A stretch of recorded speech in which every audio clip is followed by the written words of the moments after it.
देहरादून में चुनावी तैयारियों को लेकर बैठक, सीएम धामी और महेंद्र भट्ट हुए शामिल। संगठन को बताया सर्वोपरि और मजबूत, सरकारी योजनाओं के फीडबैक पर चर्चा।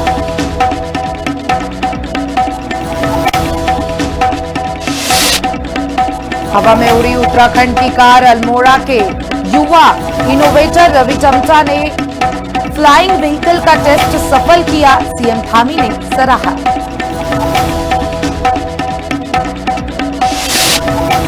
हल्द्वानी में गरजे मल्लिकार्जुन खड़गे, बीजेपी पर बोला तीखा हमला। बोले बीजेपी के पास भ्रष्टाचारियों को धोने की वॉशिंग मशीन है।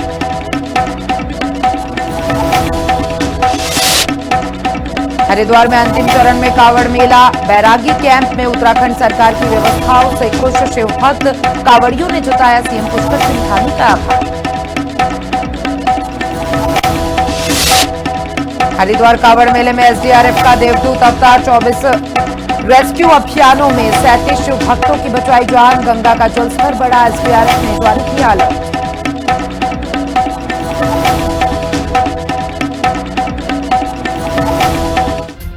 नमस्कार, हिंदी खबर देख रहे हैं आप और मैं हूं आपके साथ अंकिता शुक्ला। बुलेटिन की शुरुआत करते हैं बड़ी खबर के साथ। नंदा की चौकी पुल अप्रोच रोड मामला, निर्माण एजेंसी हिमालयन कंस्ट्रक्शन पर गाज गिर गई है। पीडब्ल्यूडी ने कंपनी का पंजीकरण निलंबित कर दिया है और टेंडर प्रक्रिया में भाग लेने पर भी प्रतिबंध लगा दिया है। 3 इंजीनियर पहले ही इस मामले में सस्पेंड किए जा चुके हैं। तो बड़ी अपडेट आपको बता दें कि पीडब्ल्यूडी ने कंपनी का जो पंजीकरण है उसको निस्तारित कर दिया है। टेंडर प्रक्रिया में भाग लेने पर प्रतिबंध लगा दिया गया है।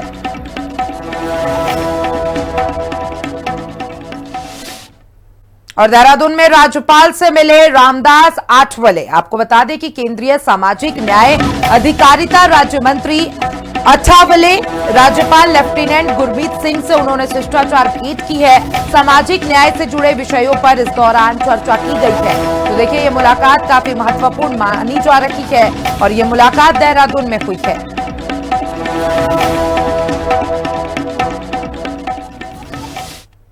देहरादून में राज्य स्त्री शक्ति तीलू रौतेला पुरस्कार और आंगनबाड़ी कार्यकर्ता पुरस्कार समारोह आयोजित किया गया।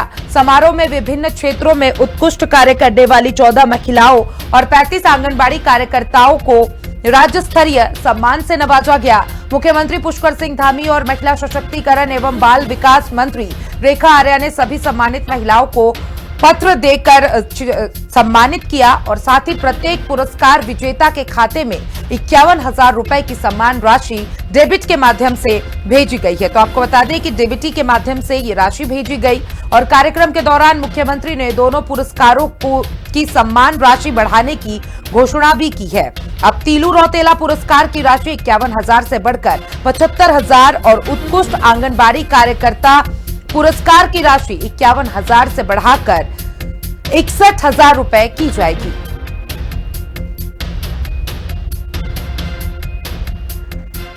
भारतीय क्रिकेट टीम के विकेटकीपर बल्लेबाज ऋषभ पंत ने के राज्य में खेल के लिए जमीन नहीं मिलने को लेकर किए ट्वीट पर मुख्यमंत्री पुष्कर सिंह धामी ने जवाब दिया है। मुख्यमंत्री ने कहा कि ऋषभ पंत राज्य के युवा होनहार खिलाड़ी है। सीएम ने कहा कि उन्हें जो भी आवश्यकता है उसे पूरा किया जाएगा।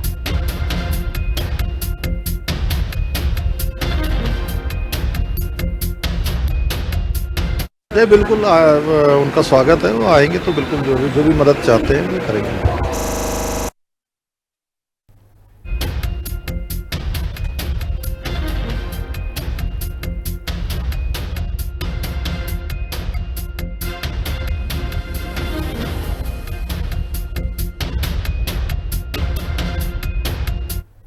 हल्द्वानी में कांग्रेस की विजय शंखनाद रैली में शामिल होने आ रहे कार्यकर्ताओं को रोके जाने का आरोप लगाकर कांग्रेस नेताओं ने एसएसपी कार्यालय में जमकर हंगामा किया। वरिष्ठ कांग्रेस नेता एसएसपी कार्यालय में घुसे और वहां कांग्रेस की रैली को बाधित करने का आरोप लगाकर एसएसपी को अपशब्द कहे। अब इस मामले को लेकर बीजेपी ने कांग्रेस पर तंज कसा है। रिपोर्ट देखिए। बीजेपी का एजेंट है एसएसपी नैनीताल, बोले गणेश गोदियाल, मचा बवाल। अफसरों को पीसीसी अध्यक्ष की चेतावनी। ये कांग्रेस की हताशा, महेंद्र भट्ट की चुटकी। हल्द्वानी में कांग्रेस की विजय शंखनाथ रैली में कांग्रेस के राष्ट्रीय अध्यक्ष मल्लिकार्जुन खड़गे ने जहां कांग्रेस कार्यकर्ताओं में मिशन 2027 को लेकर जोश भरा, वहीं रैली से पहले कांग्रेस कार्यकर्ताओं को रोके जाने का आरोप लगाकर कांग्रेस नेताओं ने हल्द्वानी में एसएसपी कार्यालय में जमकर हंगामा किया। कांग्रेस प्रदेश अध्यक्ष गणेश गोदियाल और नेता प्रतिपक्ष यशपाल आर्य समेत वरिष्ठ कांग्रेस नेता एसएसपी कार्यालय में घुसे और पुलिस पर कांग्रेस की रैली को बाधित करने का आरोप लगाया। इस दौरान कांग्रेस नेताओं के साथ पुलिस कर्मियों की हाथापाई की नौबत आ गई। पीसीसी अध्यक्ष गणेश गोदियाल ने नैनीताल एसएसपी मंजूनाथ टीसी को बीजेपी का एजेंट, चोर और बदमाश जैसे अपशब्द कहे। यहाँ से नेताओं को पटाकर मुख्यमंत्री के पास ले जाता है, आज हमारी रैली को फेल करने में लगा हुआ है। और जगह पे ऐसा चोर, गुंडा, बदमाश उत्तराखंड की धरती पर कलंक है। मंजूनाथ टीसी। कांग्रेस प्रदेश अध्यक्ष समेत तमाम नेताओं ने एसएसपी कार्यालय में धरना देकर विरोध जताया। गणेश गोदियाल ने चेतावनी देते हुए कहा कि जो पुलिस अधिकारी सरकार के एजेंट बनकर काम कर रहे हैं, उन्हें चिन्हित किया जा रहा है और उन्हें माफ नहीं किया जाएगा। वहीं कांग्रेस के विरोध पर बीजेपी प्रदेश अध्यक्ष महेंद्र भट्ट ने चुटकी लेते हुए कहा कि रैली में भीड़ जुटाने में नाकाम कांग्रेस के नेताओं ने इसका ठीकरा पुलिस प्रशासन पर फोड़ने का प्रयास किया, लेकिन जनता सब समझती है। लेकिन अगर पुलिस के अधिकारी इस प्रकार से मुख्यमंत्री के इशारे पर भारतीय जनता पार्टी के एजेंट बनकर अगर काम करेंगे, तो हमारे नेता यशपाल आर्य जी ने, हमारे करण मेहरा जी ने, मैंने और कांग्रेस के सभी हमारे सीनियर नेताओं ने ऐलान कर रखा है कि एक एक ऐसे अधिकारी को हम चिन्हित कर रहे हैं। और ये लोकतंत्र है, हमेशा किसी की नहीं रही, लेकिन कोई भी व्यक्ति, हम अपने लिए भी कहते हैं, हम किसी अधिकारी से उम्मीद नहीं करते हैं कि कोई हमारे लिए राजनीतिक काम करे, लेकिन अगर कोई बीजेपी के लिए इस तरह के कुत्सित विचारधारा से ग्रसित होकर अगर काम करेगा तो उसको माफ नहीं किया जाएगा। कांग्रेस के पास भीड़ इकट्ठी नहीं होनी होती है तो इस प्रकार के आरोप लगाने प्रारंभ होते हैं। कभी भी किसी की रैली में लोगों को रोका नहीं जाता है। देहरादून की रैली हुई, अब क्योंकि संख्या नहीं आ रही है तो संख्या कम हो रही है, तो उसको प्रदर्शित करने के लिए क्या रोल अदा किया जाए, इसलिए कांग्रेस इस प्रकार का प्रदर्शन कर रहे हैं। इससे पहले देहरादून में राहुल गांधी के छात्रों से संवाद कार्यक्रम से पहले कार्यक्रम स्थल की अनुमति रद्द करने पर कांग्रेस नेताओं ने प्रशासन के खिलाफ मोर्चा खोल दिया था और अब हल्द्वानी में मल्लिकार्जुन खड़गे की रैली से पहले कांग्रेस नेताओं ने एसएसपी पर जमकर प्रहार किया। पीसीसी अध्यक्ष ने अधिकारियों को जिस लहजे में चेतावनी दी, उससे साफ है कि इस मुद्दे पर देवभूमि की राजनीति आगे और गरमाने जा रही है। देहरादून से संवाददाता दीपिका भंडारी और शुभांगी भट्ट के साथ ब्यूरो रिपोर्ट, हिंदी खबर। और हल्द्वानी में कांग्रेस के प्रदर्शन को लेकर भाजपा प्रदेश अध्यक्ष महेंद्र भट्ट ने कांग्रेस पर निशाना साधा है। उन्होंने आरोप लगाया कि कांग्रेस रैली में भीड़ नहीं जुटा पाई, इसलिए पुलिस के साथ अभद्रता की गई। महेंद्र भट्ट ने कहा कि एसएसपी का घेराव और पुलिसकर्मियों से गलत व्यवहार निंदनीय है। उन्होंने कांग्रेस नेताओं से इस पूरे मामले पर माफी मांगने की मांग कर दी है।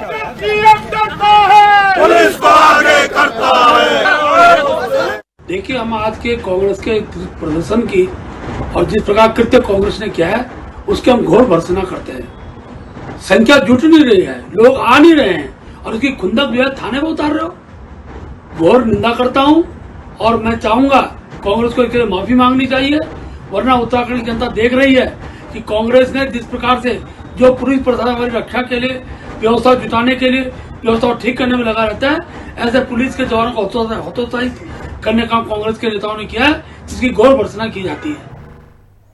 2027 विधानसभा चुनाव को लेकर भाजपा ने तैयारियां तेज कर दी है। लोहाघाट विधानसभा सीट पर जीत के लिए पार्टी ने मंथन शुरू कर दिया है। केंद्रीय राज्य मंत्री अजय टम्टा ने भाजपा पदाधिकारियों और कार्यकर्ताओं के साथ बैठक कर एकजुट होकर चुनाव की तैयारी करने का आह्वान किया। बैठक में कुछ कार्यकर्ताओं ने कांग्रेस से आए नेताओं को ज्यादा महत्व मिलने और पुराने कार्यकर्ताओं की अनदेखी का मुद्दा उठाया। मंत्री टम्टा ने सभी से मतभेद भूलकर पार्टी को मजबूत करने की अपील की है कि आप माल्यार्पण कर माननीय मंत्री जी हमने भारतीय जनता पार्टी के मंडल अध्यक्ष, महामंत्री, जिले के पदाधिकारी और जितने हमारे दायित्वधारी है और प्रभारी है, सबकी एक बैठक संयुक्त रूप से ली है और जनप्रतिनिधि और विधायक भी इस बैठक में उपस्थित रहे। और हमने जो आने वाले समय के अंदर किस प्रकार से व्यवस्थाओं को व्यवस्थित करेंगे, इस नाते से जो हमारी यूथ की कमेटियां हैं वो सक्रिय रूप से काम करें, सरकार की चलाई जाने वाली योजनाएं जन जन तक उसका चर्चा हो और कोई काम जिसको हम जल्दी से जल्दी रुके हुए जो परेशानी है उनको पूरा कर सकें, इसके लिए बैठक करेंगे। खबर लक्सर से है, जहां देवप्रयाग सड़क हादसे में 6 लोगों की मौत हो गई। लक्सर के रायपुर पहुंचा शव का काफिला और इसी के साथ एक ही परिवार के 6 लोगों की मौत हो गई है। माता पिता और 4 मासूमों की मौत हो गई और इसी के साथ एक साथ 6 जनाजे देख पूरा गांव रो पड़ा। आपको बता दें कि अंतिम यात्रा में हजारों का हुजुम उमड़ा और इसी के साथ लक्सर के रायपुर गांव में उस वक्त कोहराम मच गया जब देवप्रयाग भीषण सड़क हादसे में जान गंवाने वाले एक ही परिवार के 6 सदस्यों के शव गांव पहुंचे। एक साथ उठे 6 जनाजों को देखकर हर किसी की आंखें नम हो गई और पूरा इलाका गम में डूबा नजर आया। हादसे में अफजाल, उनकी पत्नी और 4 मासूम बच्चों की मौत से गांव में मातम पसरा हुआ है। जनाजे में हजारों की संख्या में लोग शामिल हुए। पूरे क्षेत्र में नहीं, पूरे जनपद में और पूरे प्रदेश में बहुत ही ये बुरा मंजर हुआ है। सब लोगों में बहुत ही दुख है। परमात्मा किसी के साथ ऐसा ना करे। बहुत बुरा मंजर है। बस मैं तो मालिक से चाहूँगा उन्हें अपने चरणों में स्थान दे और ये जो परिवार पे पहाड़ टूटा है उन्हें मालिक ऐसी शक्ति दे जो ये दुखों का पहाड़ जो है उसे सहन कर सके। इस बारे में यहाँ आसपास के जो गांव है, इलाका है, पूरा शहर है, सब गमगीन माहौल में है। इस टाइम बहुत दुख है। उत्तराखंड के देवप्रयाग में एक हादसे में 6 लोगों की मौत हो गई थी। 6 के 6 लोग लक्सर के रायपुर गांव के थे और एक ही परिवार के थे। जब इन 6 लोगों की डेड बॉडी गांव पहुंची तो पूरा गांव रो उठा। हम गांव में मौजूद है, ग्राउंड जीरो पर आप देख सकते हैं कैसा माहौल है। हर आंख नम है और ये 6 जनाजे एक साथ उठे हैं। इसमें तमाम जनप्रतिनिधि भी यहाँ मौजूद हैं। लक्सर विधायक मोहम्मद शहजाद हैं, इनसे बात भी कर लेते हैं। विधायक जिस तरह से हादसा हुआ, आज पूरा इलाका यहाँ मौजूद है। गांव का ऐसा कोई आदमी नहीं है जो यहाँ ना हो, या पूरे इलाके का आप भी मौजूद हैं। इस हादसे को लेकर क्या कहेंगे, क्योंकि जिस तरह से इस परिवार पर दुखों का पहाड़ टूटा है? सबको इसके लिए कोई शब्द नहीं है, बहुत बड़ा हादसा है। इस हादसे को देख करके वो खुद भी भावुक हो गए हैं, क्योंकि कोई शब्द नहीं है। परिवार में 7 लोगों में से 6 की मौत हो जाना कितना बड़ा दुख होगा, कितना बड़ा दुख का पहाड़ इस परिवार पर टूटा होगा, ये देखने से आप अंदाजा लगा सकते हैं। और मैं आपको एक बार दिखाना चाहूंगा, ये हजारों हजार लोगों की भीड़ इस जनाजे के पीछे है। यानी इन 6 जनाजों के पीछे जो भीड़ दिखाई दे रही है, ये वो दुख है जो इस परिवार को कहीं ना कहीं कुदरत की तरफ से, यानी कि ये कहिए कि हादसे में ये दुख मिला है। और अब इस दुख को बांटने के लिए ये तमाम लोग यहाँ एकत्र हुए हैं, इस परिवार का ढांढस बंधाने के लिए। लेकिन क्या करें क्या ना करें, किसी के समझ में नहीं आ रहा है, किसी के पास शब्द भी नहीं है।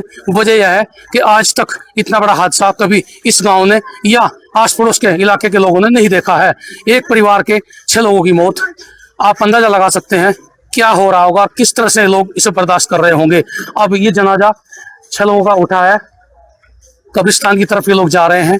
वहां अंतिम संस्कार की जो प्रक्रिया है वो पूरी की जाएगी। उससे पहले नमाज अदा की जाएगी, मस्जिद के सामने ले आए हैं। लेकिन हर आंख रो रही है और हर किसी के दिल में गम है, अफसोस है इस बात का कि आखिर अफजाल के परिवार के साथ में ऐसा क्यों हुआ। जसवीर सिंह, हिंदी खबर, लक्सर। और हरिद्वार के कांगड़ा घाट का ये मामला बताया जा रहा है, जहां गंगा के तेज बहाव में 2 महिलाएं बह गई। आपको बता दें कि एटा निवासी 2 महिलाएं बहाव में बह गई और एसडीआरएफ ने तुरंत रेस्क्यू ऑपरेशन चलाया और जवानों ने दोनों महिलाओं को बचा लिया। सुरक्षित दोनों महिलाओं को निकाला गया और साथ ही महिलाओं ने प्रशासन का आभार जताया है। तो हरिद्वार के कांगड़ा घाट पर गंगा नदी के तेज बहाव में फंसी 2 महिलाओं के लिए एसडीआरएफ की टीम देवदूत बनकर सामने आई। स्नान के दौरान पैर फिसलने से उत्तर प्रदेश के एटा निवासी 2 महिलाएं तेज धारा में बहकर डूबने लगी। मौके पर मौजूद सब इंस्पेक्टर पंकज सिंह खरोला के नेतृत्व में जवानों ने तुरंत रेस्क्यू कर दोनों महिलाओं को सुरक्षित बाहर निकाला।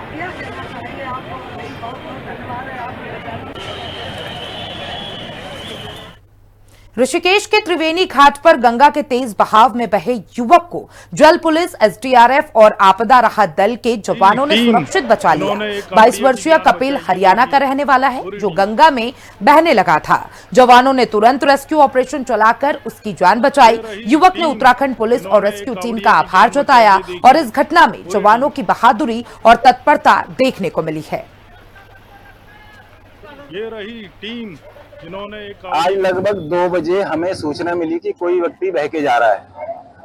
तो आजकल गंगा जी का बहाव काफी तेज है, तो हमारी जो रेस्क्यू की तीनों टीम है, जल पुलिस, आपदा राहत दल और एसडीआरएफ, हमने संयुक्त ऑपरेशन करके उसे साईं घाट के सामने राजाजी नेशनल पार्क से बचाकर सकुशल हम त्रिवेणी घाट लेके आए। लड़के का नाम कपिल है, जिसकी उम्र 22 वर्ष है। इसका ग्राम चिलियाना, थाना IMT, जिला रोहतक, हरियाणा।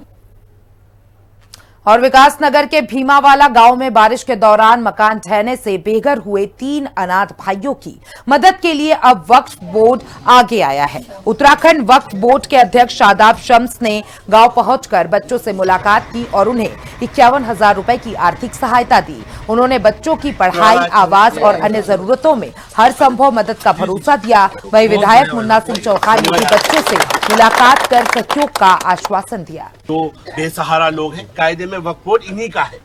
ये वक्त की संपत्ति ये यतीमों के लिए होती है, ये मिस्किनों के लिए होती है, बेवा बहनों के लिए होती है। जो बेसहारा लोग हैं उनका सहारा बनना चाहिए था वक्फ बोर्ड। लेकिन हमने देखा कि 75 सालों में जिस तरह से 70-75 सालों में लूट हुई, वो कहीं गरीब मुसलमानों को कुछ मिला नहीं। वक्फ अकूत संपत्ति का मालिक, लेकिन कभी गरीबों के लिए कुछ करते हुए वक्फ को नहीं देखा गया। ये मोदी धामी सरकार है, जहां बिल्कुल ईमानदारी के साथ ये तय किया गया है गरीबों का हक गरीबों को मिले। तो जहां परेशान हाल लोग होंगे, उनकी मदद के लिए वक्फ बोर्ड इसी तरह से आगे आता रहेगा। और हमें उम्मीद है कि इन बच्चों के सर पे यहाँ मजबूत सरकार है, माननीय विधायक जी मजबूत हैं, हमारे तमाम नेतागण यहाँ के बहुत मजबूत हैं। सब लोग हाथ रखेंगे और साथ में वक्फ बोर्ड भी एक सहयोगी की भूमिका में रहेगा। जो वक्फ रिफॉर्म्स आए हैं, जो नया एक्ट आया है मोदी जी की सरकार ने, उसके परिणाम आपको सामने सुखद परिणाम दिख रहे हैं कि अब माफियाओं के हाथ से वक्फ बोर्ड निकल करके सेवा के क्षेत्र में, परोपकार के क्षेत्र में, मदद के क्षेत्र में और एक एक राई पाई वहां पे जरूरतमंदों के काम आए, ना कि माफिया उन प्रॉपर्टीज को हत्या करके, कब्जा करके उसमें ऐशगाह बनाए। तो यही उद्देश्य था। उत्तराखंड में संस्थागत प्रसव को बढ़ावा देने और मातृ शिशु सुरक्षा को मजबूत करने के लिए राष्ट्रीय स्वास्थ्य मिशन ने एक सराहनीय पहल शुरू की है। अब प्रदेश में 52 बर्थ बोटिंग होम में गर्भवती महिलाओं के साथ रुकने वाले एक तीमारदार को हर दिन 300 रुपए का डेली वेज दिया जाएगा। दरअसल दुरुस्त और पर्वतीय क्षेत्र की गर्भवती महिलाओं के लिए बने इस वेटिंग होम का उपयोग तीमारदारों की दिहाड़ी छूटने के डर से कम हो रहा था। इसी समस्या को देखते हुए स्वास्थ्य विभाग ने आर्थिक प्रोत्साहन देने का फैसला किया है, ताकि हाई रिस्क मामले में प्रसव से पहले महिलाओं को सुरक्षित अस्पताल के पास लाया जा सके। वीर वीरांगना तिल्लू रौतेली जी का जन्मदिन था और संस्था के द्वारा एक भारत सरकार ने जो है एक डाक टिकट भी जारी किया है इस शुभ अवसर पर। निश्चित रूप से वीरांगना तिल्लू रौतेली एक बहुत बड़ी शख्सियत थी। वो डाक टिकट पूरे देश के, पूरे विश्व में पूछेंगे लोग कि ये वीरांगना तिल्लू रौतेली कौन है। उसके माध्यम से ऐसे वीरांगनाओं, ऐसी शख्सियतों का, ऐसे लोगों का जो है समय समय पे कार्यक्रम होना चाहिए। वीरबाला तिल्लू रौतेली की 365वीं जयंती पर कोटद्वार में विशेष कार्यक्रम का आयोजन किया गया, जहां जनप्रतिनिधियों और डाक विभाग के कर्मचारियों ने उन्हें भावभीनी श्रद्धांजलि अर्पित की। इस ऐतिहासिक अवसर पर भारतीय डाक विभाग ने उत्तराखंड की इस महान वीरांगना के सम्मान में एक विशेष डाक टिकट आवरण का विमोचन किया। कोटद्वार में मेयर शैलेंद्र रावत ने इसे उत्तराखंड के गौरव के लिए एक बड़ा कदम बताया।